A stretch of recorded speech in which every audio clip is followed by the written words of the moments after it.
మన లైఫ్లో జరిగే ప్రతి స్టోరీ మన ఫ్రెండ్స్కి తెలుస్తుంది, కానీ ఒక్క బెస్ట్ ఫ్రెండ్ మాత్రమే వాటిని దగ్గరుండి మరీ రాయిస్తాడు. బాధ రెండు రకాలుగా ఉంటుంది శాస్త్ర. ఒకటి మనల్ని హర్ట్ చేసేది అయితే, రెండు మనల్ని చేంజ్ చేసేది. నా వరకు చేంజ్ అంటే వాడు లేకుండా నేను ఉండటం అంటే నేను లేనట్లే. మనం నమ్మి మన బాధను షేర్ చేసుకుంటే స్మైల్ ఇచ్చే ప్రతి వాళ్ళు మన ఫ్రెండ్ అనుకుంటే ఎలా?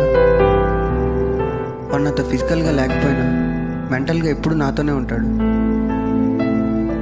నేను తప్పు చేస్తే కరెక్ట్ చేయడానికి, కరెక్ట్ చేస్తే ఎంకరేజ్ చేయడానికి ఉన్న ఒకే ఒక్క బెస్ట్ ఫ్రెండ్ వాడు.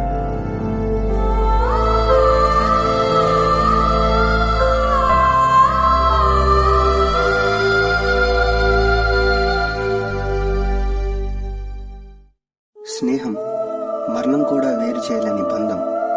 స్నేహితుడు ప్రాణం తనువును వీడిన ఆ ఆత్మ మనసుని పట్టిలాగే నేస్తం. గెలుపు వదిలేసిన, ఓటమి హత్తుకున్నా, ప్రపంచం వెలేసిన, ప్రేమించిన అమ్మాయి కాదన్నా, వెన్ను తట్టి భుజం కలిపి దారి చూపిస్తూ ముందుకు నడిపే బంధం ఏమైనా ఈ సృష్టిలో ఉందంటే అది స్నేహం ఒక్కటే. ఏడిపిస్తూ ఓదార్చే చెలిమి స్నేహం, బలహీనత అనిపించే బలం స్నేహం, పడితే నిలబెట్టే నమ్మకం స్నేహం.